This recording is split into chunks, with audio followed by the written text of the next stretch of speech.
Bonsoir tout le monde. Merci Monsieur le Président de m'avoir donné cette parole pour pouvoir vraiment vous présenter quelles sont les exigences de la loi 0908 et parler d'une manière concrète qu'est-ce qu'il faut faire au niveau des entreprises pour pouvoir s'y conformer. Je vais commencer dans ma présentation par la définition, enfin une introduction brève de quelques mots-clés définis dans la loi 0908 relative à la protection des traitements des données à caractère personnel. Je vais passer par la suite à un plan d'action concret parmi les recommandations pour pouvoir à suivre, pour pouvoir vraiment s'y conformer d'une manière très rapide. Je vais citer quelques points de vigilance parmi les choses qu'il va falloir faire attention pour vraiment maintenir cette conformité en interne. Ensuite, je vais faire une brève introduction du RGPD et je vais finir par quelques points de différence ou une étude comparative des exigences de la loi 0908 par rapport au règlement général de protection des données à caractère personnel. Donc je vais citer quelques exemples. Je crois que la majorité ont pris connaissance de certaines terminologies au niveau de la loi 0908. Donc quand on parle données à caractère personnel, ce sont les informations qui présentent directement ou indirectement une personne. Donc le nom, le prénom, le numéro de téléphone, le numéro d'immatriculation et autres types d'informations, par exemple, qui peut définir ou identifier une personne d'une manière indirecte, c'est-à-dire à travers son âge, sa couleur, sa taille et autres types, son comportement qui permettent vraiment, si jamais on groupe ce genre d'informations, vont permettre d'identifier une telle personne, mais indirectement. Et puis, il y a une définition des données sensibles selon la loi, et puis je vais expliquer par la suite pourquoi on a pris à part cette catégorie. Enfin, tout type de données à caractère personnel qui révèlent l'origine raciale ou ethnique, les opinions politiques, les convictions religieuses ou philosophiques ou l'appartenance syndicale de la personne concernée, qui sont relatives à sa santé, y compris ses données génétiques. Parce que le fait, si jamais on veut faire les traitements ou collecter les données personnelles, les données sensibles, il va falloir passer par certaines conditions pour pouvoir s'y conformer. Donc, c'est-à-dire la légitimité de la collecte de ces données pour effectuer tel traitement. Donc, et pour la personne concernant, c'est la personne physique dont les données personnelles sont traitées. Donc, on ne parle pas des personnes morales, mais seulement les personnes physiques. Notamment les clients, les salariés, les étudiants et autres. Donc le fichier à caractère personnel, c'est tout ensemble structuré de données à caractère personnel accessible selon le critère déterminé. Donc c'est un fichier qui collecte, qui comprend un ensemble de données à caractère personnel qui identifie une personne concernée. Donc l'interconnexion des données, donc c'est la forme de traitement qui consiste à établir un rapport entre les données d'un fichier ou les données d'un fichier ou de plusieurs fichiers tenus par un autre ou par d'autres responsables ou tenus par le même responsable. Au fait, si vous vous rappelez, dernièrement, il y avait une publication au niveau sur LinkedIn, donc je crois qu'il y a le régulateur européen, il a vraiment sanctionné une entreprise qui utilise une troisième finalité sans pouvoir la déclarer, qui est résultat de deux types d'une interconnexion de deux fichiers. On a tel fichier pour une telle finalité, un deuxième fichier pour une autre finalité. Donc si jamais on interconnecte ces deux fichiers, il va falloir passer par un régime d'autorisation pour pouvoir l'exploiter par la suite. Le sous-traitant, c'est toute personne traitant des données à caractère personnel pour le compte du responsable du traitement est considéré comme un sous-traitant. Donc on parle de l'infogérant, on parle de quelqu'un. Nous, les salariés, on est sous-traitant par rapport au responsable de traitement. Donc il va falloir que le responsable de traitement, c'est le responsable légal de l'entreprise, puisse mettre les mesures administratives et techniques pour nous faire engager à respecter les conditions et les exigences de la loi 0908. Les tiers, la personne physique ou morale, l'autorité publique, le service ou tout autre organisme autre que la personne concernée, le responsable du traitement, le sous-traitant et les personnes qui, placées sous l'autorité directe du responsable du traitement ou du sous-traitant, sont habilités à traiter les données.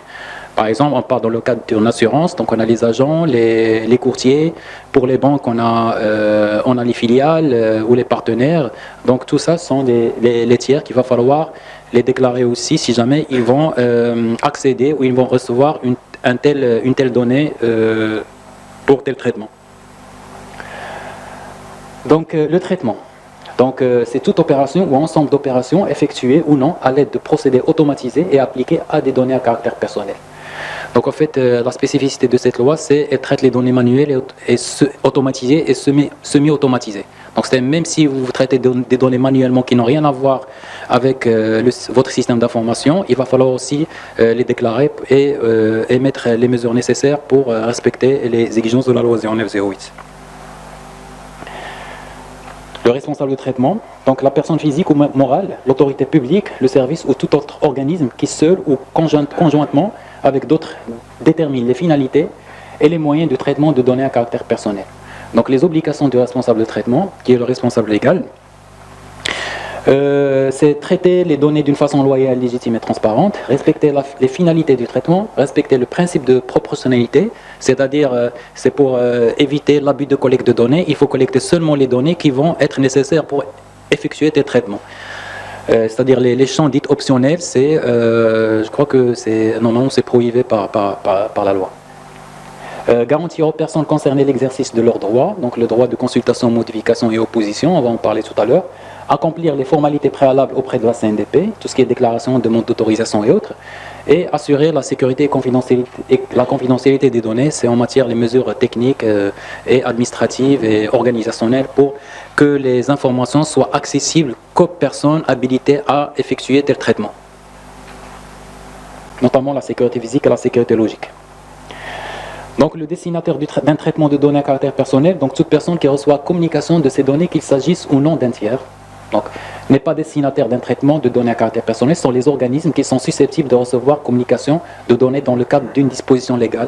Par exemple, lors d'un recrutement, il va falloir qu'on communique certaines informations à des organismes publics, des administrations et tout ça. Donc ça sort dans le champ de l'exécution de la loi parce qu'on est obligé par autre loi, code de travail ou autre loi qui nous oblige à communiquer ces informations à ces organismes. Le consentement de la personne, c'est toute manifestation de volonté libre spécifique et informée par laquelle la personne accepte que les données à caractère personnel fassent l'objet d'un traitement. Cession communication, c'est toute divulgation, information d'une donnée portée à la connaissance d'une personne autre que la personne concernée. Pour quel traitement? Donc le périmètre ou le champ d'application, c'est au traitement des données à caractère personnel automatisé en tout ou en partie, au traitement non automatisé des données à caractère personnel contenues ou appelées à figurer dans des fichiers manuels. Pour le champ d'application, donc il y a le responsable de traitement établi sur le territoire marocain. Le responsable de traitement n'est pas établi au Maroc, mais recourt à des moyens automatisés ou non situés sur le territoire marocain. C'est-à-dire c'est l'inverse de l'offshoring. Donc si quelqu'un va traiter les données à caractère personnel des Marocains dans un autre pays, donc il va falloir aussi passer par le régime et aussi s'assurer que les données qui vont transférer à l'étranger et ce pays doit vraiment avoir tous les dispositifs qui permettent de protéger ces données à caractère personnel. Donc la loi ne s'applique pas. Donc au traitement de données personnelles effectué par une personne physique pour des besoins exclusivement personnels ou domestiques, là on va déclarer aucun traitement. Aux données recueillies et traitées dans l'intérêt de la défense nationale et de la sécurité intérieure et extérieure de l'État. À la collecte, c'est-à-dire il y a la loi entre le anti-blanchiment d'argent, donc on collecte énormément des données personnelles qui sont sensibles parfois. Donc, c'est-à-dire, on ne va pas attendre l'autorisation de la CNDP pour faire ce traitement parce que cette réglementation est imposée dans pas mal de secteurs d'activité chez nous au Maroc. À la collecte de l'enregistrement de données à caractère personnel effectué en application d'une législation particulière, toute autre opération, hormis la collecte et l'enregistrement, doit respecter les dispositions de la loi 0908.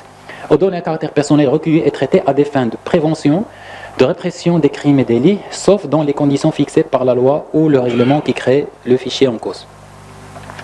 Donc le droit de la personne concernée, donc il faut que la personne, c'est-à-dire pour respecter l'article 5 de la loi 0908 pour informer sur la finalité du traitement et aussi donner à la personne ses droits pour pouvoir exprimer c'est-à-dire son droit de consultation, d'accès à l'information, le droit de rectification ou modification ou le droit d'opposition.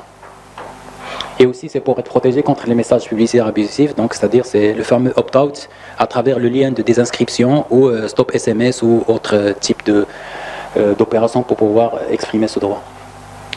Donc les mesures de sécurité, parce que c'est une exigence par la loi, donc c'est infrastructure, organisation appropriée pour protéger les données à caractère personnel contre la destruction accidentelle, la perte accidentelle, l'altération, la diffusion ou l'accès non autorisé à toute autre forme de traitement illicite. Donc parmi sont les piliers majeurs de la sécurité de l'information ou de la cybersécurité, c'est la disponibilité. L'information doit être disponible. L'intégrité, il ne faut pas qu'elle soit altérée ou modifiée d'une manière erronée par des personnes autorisées ou d'une manière malveillante par des personnes non autorisées. Et il y a la confidentialité aussi. Qui dit confidentialité, il y a la partie, ça commence par la sécurité physique jusqu'à la sécurité logique et la traçabilité. Donc s'assurer du respect de la loi par les personnes physiques ou morales agissant sur instruction de responsable du traitement, contrat de sous-traitant, travail secret. Par exemple, si on externalise la paix ou le recouvrement ou autre, nous, on est engagé vis-à-vis de nos clients pour qu'on respecte certaines mesures, notamment la sécurité, confidentialité, la finalité, la durée de conservation et autres points.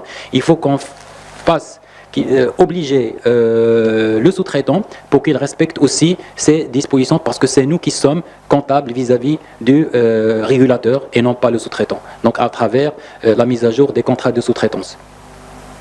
Les mesures de sécurité renforcées pour le traitement de données sensibles, donc la protection des entrées et installations, protection des supports de données, garantir l'intégrité de données, l'authentification, la journalisation et autres mesures. Si jamais vous êtes conforme à la norme ISO 27001, 27002, c'est-à-dire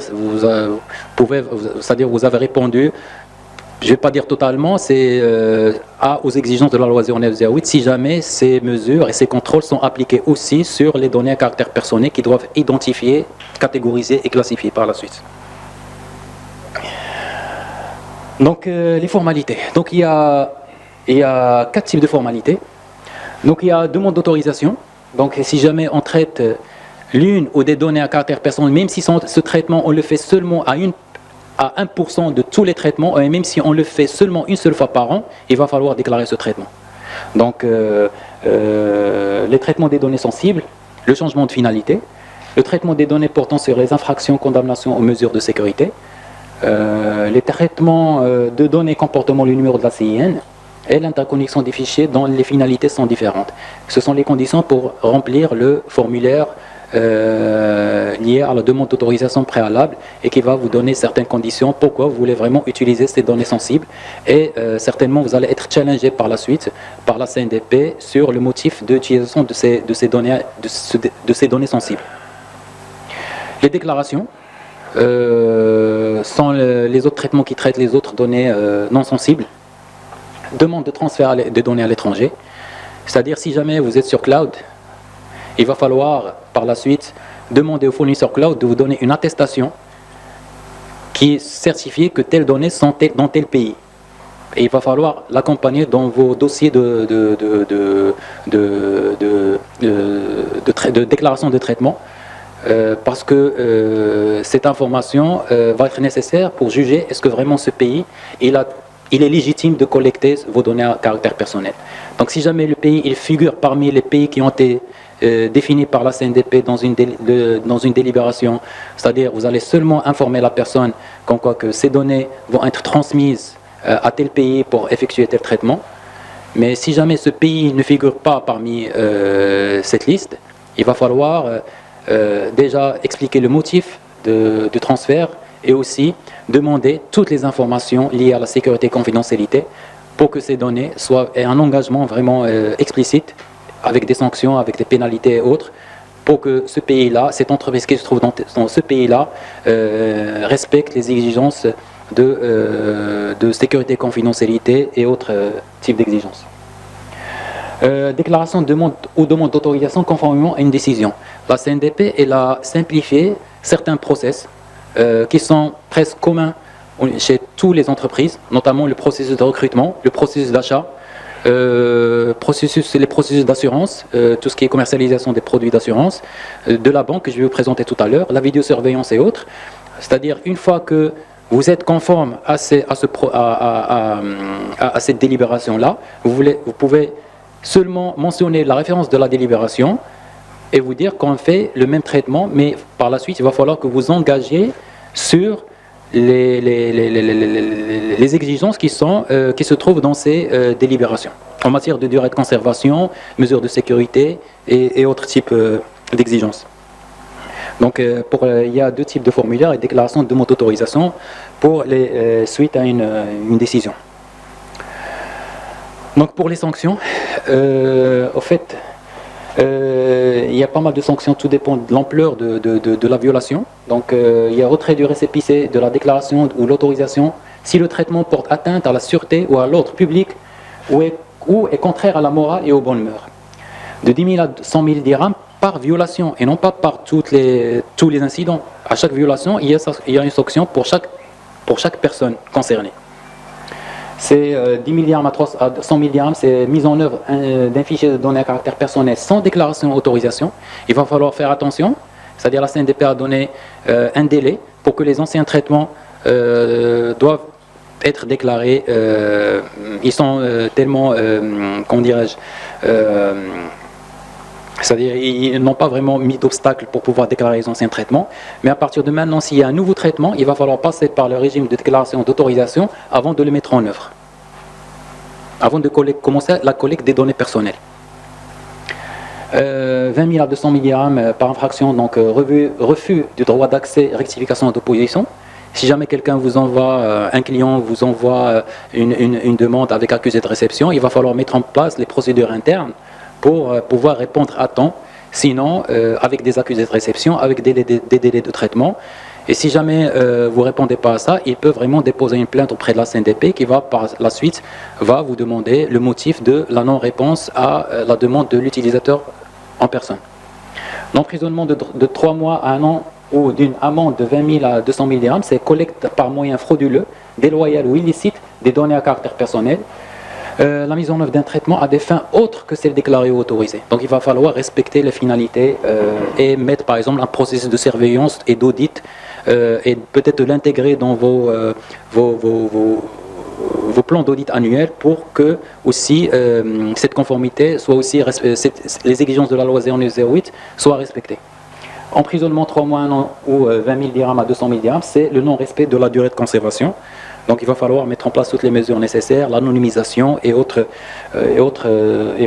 mesures pour détruire les données après la durée de conservation ou une durée légale imposée par une autre loi. Emprisonnement 3 mois à 1 an, donc c'est pas de demande de consentement sur la nature du traitement et la communication des données à caractère personnel à un tiers. On a une autre non-conformité, c'est le traitement sans consentement des données sensibles. Il y a la non-prise en compte des mesures de sécurité des données à caractère personnel, la violation de la demande d'opposition, transfert non autorisé des données à caractère personnel à l'étranger. Donc si jamais un transfert n'a pas été autorisé, vous l'avez fait, donc c'est une non-conformité. Et puis un usage abusé, frauduleux des données à caractère personnel ou échange avec des tiers non autorisés. Après, il y a une autre sanction relative à l'entrave à l'exercice de la CNDP, parce que la CNDP, c'est aussi, il peut exercer son droit de contrôle, que ce soit organisationnel, juridique et même technique, pour venir par la suite pour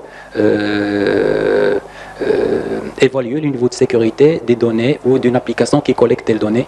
Et il faut mettre une procédure en interne qui va pour recevoir l'interlocuteur de la CNDP, qui va lui donner toutes les informations nécessaires pour qu'il puisse vraiment exercer sa mission.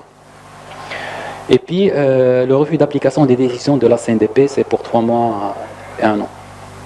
Donc, pour récapituler, pour se conformer, donc il y a le responsable traitement et responsable traitement délégué, ou l'interlocuteur CNDP ou le responsable de conformité doivent être identifiés.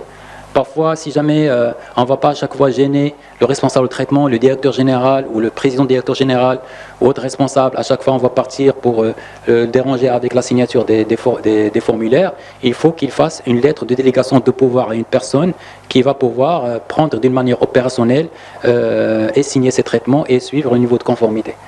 Donc il y a le responsable de conformité, c'est celui qui veille à ce que toutes les mesures exigées par la loi soient respectées. L'interlocuteur CNDP, c'est celui qui va communiquer avec la CNDP si jamais il y a une violation ou n'importe quel type d'information demandée par la CNDP, ou même si jamais il peut recevoir la CNDP dans le cadre d'un contrôle ou audit. Il y a les formalités CNDP, c'est les déclarations, les demandes d'autorisation et les demandes de transfert à l'étranger. Je crois que pour les demandes de déclaration, il peut vous donner le récépissé après 48 heures. Les demandes d'autorisation, c'est 2 mois, sauf si jamais il y a une demande de complément d'information ou un changement. La licéité de traitement, le traitement, il doit être vraiment nécessaire pour effectuer nécessaire pour l'entreprise. Il faut respecter ça. Il y a la finalité du traitement. Donc chaque traitement, il a une telle finalité.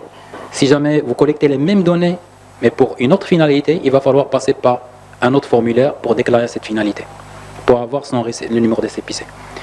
Il y a les mentions légales d'information pour les droits des personnes au niveau des formulaires de collecte des données. Il y a les sous-traitants, les destinataires et tiers. Faites attention de la durée de conservation parce qu'elle reste pas maîtrisée. Parce que c'est très difficile d'indexer les données à caractère personnel dans les banques de sauvegarde, les archives et les autres systèmes et comment on va pouvoir les indexer et y accéder directement pour pouvoir les anonymiser ou les détruire. Il y a les mesures de sécurité et confidentialité, le transfert de données à l'étranger, les traitements des demandes et réclamations et aussi l'interconnexion des fichiers. Ça, c'est un exemple ça, c'est toutes les délibérations qui ont été publiées dans le site cndp.ma et qui va vous donner exactement quelles sont les conditions pour effectuer tel traitement conformément à cette délibération. Et une fois, si jamais votre traitement il est pareil, il n'y aura plus de challenge avec la CNDP sur la licéité ou même le motif de collecte des données parce que vous respectez ce qu'ils vous disent au niveau de cette délibération et ils vont pouvoir vous délivrer les numéros de récépissé facilement et rapidement. Et ces numéros de récépissé, il va falloir les intégrer dans chaque type formulaire de collecte de données à caractère personnel. Il y a, par exemple, il y a le modèle de demande d'autorisation unique relatif au traitement des données à caractère personnel mis en œuvre par les organismes d'assurance en vue de gestion des souscriptions à l'assurance. Donc il y a modèle de déclaration de type concernant le traitement dans le cadre de la gestion des clients. Ça, vous pouvez trouver le détail sur le site cndp.ma. Et aussi, par exemple, il vous donne quels sont les pays qui sont autorisés à qui on transfère les données à caractère personnel sans avoir besoin du consentement de la personne concernée. Et aussi, par exemple, les conditions pour respecter les dispositions de la vidéosurveillance des caméras, les empreintes aussi, c'est-à-dire l'interdiction que les données empreintes soient stockées et traitées dans un serveur local, mais il va falloir que la personne concernée détienne ses empreintes et son système d'authentification. Le serveur, il va seulement matcher et faire le traitement, la correspondance entre ces empreintes et là où ils sont stockés. Donc, il y a aussi une délibération qui est sortie dans ce sens. Un plan d'action un peu concret. Concrètement, ce qu'on pourra faire, c'est déjà, il faut commencer par nommer un responsable de conformité à la loi 0908. Si on n'a pas ça, on va rester éparpillé dans l'entreprise et on va pas pouvoir vraiment, on va pas avoir un interlocuteur direct qui va nous aider à recenser ou à cartographier tous les traitements de l'entreprise et celui qui va être en front avec la CNDP. C'est très important d'ailleurs, on va mettre son nom au niveau des formulaires CNDP. Identifier le signataire des formulaires, donc soit le DG, soit une délégation de pouvoir, un délégué de pouvoir, de ses pouvoirs. Donc après, il faut commencer par faire des ateliers d'inventaire des traitements, il faut identifier les données qu'il a collectées, la finalité, qui sont les sous-traitants, est-ce que les données sont transférées à l'étranger, quels sont les destinataires des données, des établissements publics ou privés, la durée de conservation de chaque donnée, les mesures de sécurité, comment ils sont là, la sécurité physique, la sécurité logique, le plan de quantité d'activité, les contrats et autres points qu'il va falloir vous engager. Parce qu'une fois qu'il y a un tableau dans l'avant-dernière page sur quoi vous allez vous engager sur pas mal de mesures de sécurité et peut-être qu'il va être utilisé par la CNDP pour venir contrôler vos traitements déclarés. Et puis il y a le dépôt des traitements et réception des récépissés. Donc il y a chaque traitement pour chaque entreprise a son propre numéro de récépissé qui est unique. Les mentions légales, donc il faut insérer les mentions légales au niveau des formulaires et contrats RH, la note d'information pour les anciens salariés parce qu'ils n'ont donné aucun consentement, les fournisseurs, les clients, la vidéosurveillance, etc. Et autres types de traitements. Il faut établir une procédure simplifiant les droits des personnes, consultation, modification et opposition. Il faut sensibiliser les collaborateurs. Il faut mettre des process de gestion d'incidents et des violations et terminer par un process de surveillance et audit régulier pour tester si jamais on est conforme dans le temps.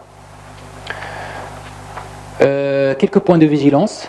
Il va falloir aussi, dans l'emplacement des caméras pour la vidéosurveillance, donc il va respecter certaines consignes de la CNDP pour ne pas violer la vie privée des personnes. La biométrie sur le traitement et stockage des empreintes. Le cloud computing et le site web. Donc il va falloir une attestation sur l'emplacement physique des données à caractère personnel. Et même parfois ils nous demandent où se trouve ce serveur qui va traiter ça. Donc il va falloir demander ça au niveau chez vos prestataires et fournisseurs des services web externalisés. Tout ce qui est environnement, développement, recettes et production, il va falloir séparer les données personnelles, il faut qu'ils soient seulement stockés dans les environnements de production. Généralement, les environnements de recettes et développement ne sont pas assez sécurisés. On ne va pas investir sur une triple infrastructure pour les trois environnements, pour les sécuriser tous. Mais si jamais on va transmettre les données à caractère personnel dans un environnement de recettes ou dev qui va être accessible par tout le monde pour faire les tests, il va falloir les anonymiser. La durée de conservation, l'indexation, l'anonymisation, la suppression, donc l'infogérance. Donc un infogérant qui va accéder à aux données personnelles, il va falloir aussi qu'il s'engage sur pas mal de mesures de sécurité, confidentialité. Et puis collaborateurs, salariés, prestataires, donc la sensibilisation sur l'accès, le traitement, stockage non autorisé des données à caractère personnel. Par exemple, si quelqu'un, une personne qui prend les appels chaque jour, mais qui renseigne ça seulement dans une application qui est déclarée, et si jamais en parallèle il est en train de noter sur un bloc-notes telle donnée de telle personne avec le nom, prénom, le téléphone, qu'elle a oublié de les saisir sur les applications, ça aussi c'est un traitement. Donc, il va falloir vraiment sensibiliser pour vraiment cadrer tous vos process. Donc, j'ai terminé avec la loi 0908. Je passe maintenant au règlement général de protection des données. Je vais citer seulement quelques petits points différenciateurs. Et par la suite, je vais vous exposer une petite étude comparative entre la loi 0908 et le RGPD. Rapidement, donc, ce qui importe pour le champ d'application du RGPD, donc les traitements de données à caractère personnel effectués dans le cadre des activités d'un établissement, d'un responsable du traitement ou d'un sous-traitant sur le territoire de l'Union européenne, que le traitement ait lieu ou non dans l'Union.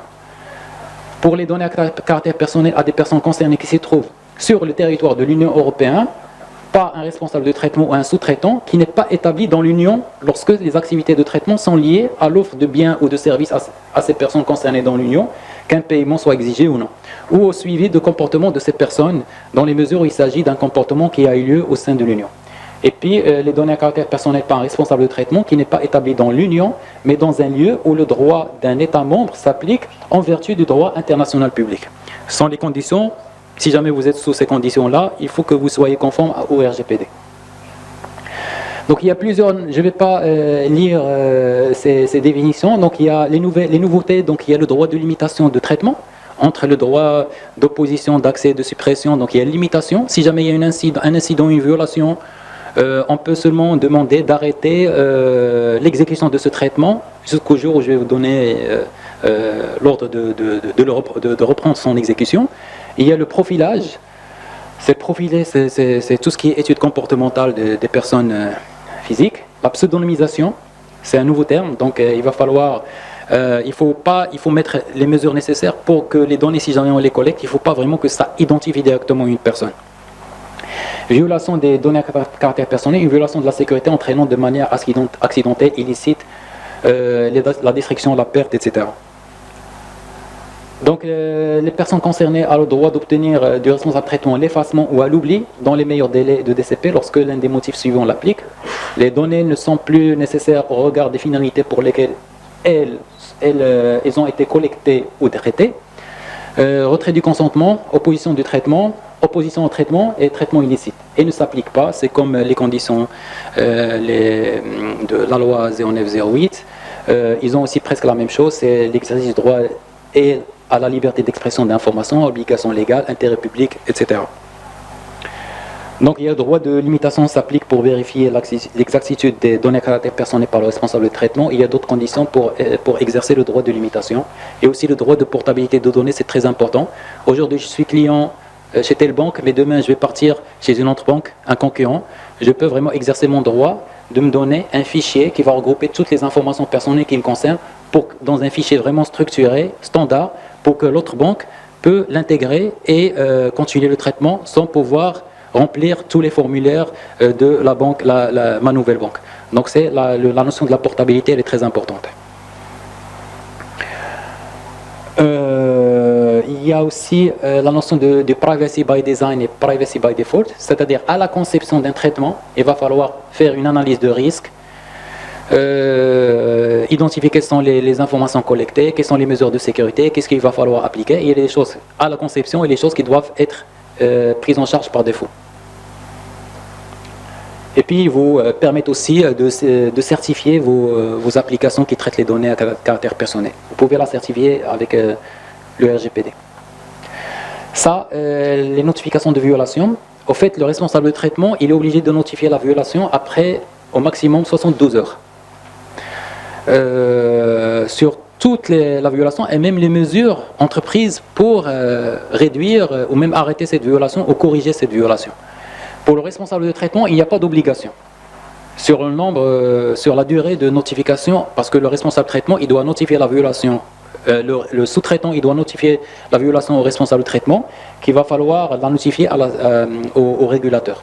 Donc, pour le responsable de traitement, il a une obligation de 72 heures au maximum. Le sous-traitant, il n'y a pas d'obligation temporelle. Et aussi, il doit expliquer quelles sont les mesures qui ont été entreprises. Et si jamais dans cette violation, il y a un impact qui est important, il faut notifier, et qu'ils ne peuvent pas vraiment corriger cette violation, ils doivent notifier ça à la personne concernée, au client ou autre. Comme quoi qu'il y a une fuite, ou un abus, une fraude ou autre chose.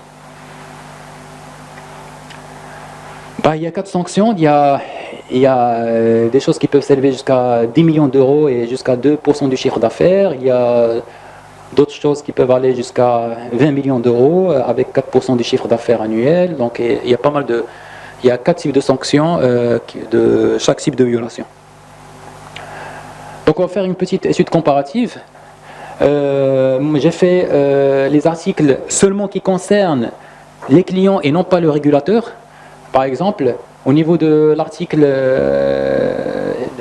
la licéité de traitement, elle est aussi se trouve dans la loi 0908, mais moins détaillée. Mais au niveau du RGPD, elle est très détaillée, donc cette partie-là. Les conditions applicables au consentement, en fait, ils ont ajouté par quelle voie on peut vraiment exprimer notre consentement, ce qui est un peu moins détaillé au niveau de la loi 0908. Je pars sous le contrôle des membres de la CNDP si jamais je me trompe. Donc les conditions applicables au consentement des enfants en ce qui concerne les services de la société de l'information, donc le traitement des données caractère personnel des mineurs, donc elle n'est pas traitée au niveau de la loi 0908. Le traitement portant sur des catégories particulières de données à caractère personnel n'est pas aussi prévu par la loi 0908, n'est pas traité. Traitement des données à caractère personnel relatives aux condamnations pénales et aux infractions, c'est vrai, il y a une typologie des sanctions au niveau de la loi 0908, mais elle est très explicite, elle est très détaillée, elle est au niveau du texte du RGPD.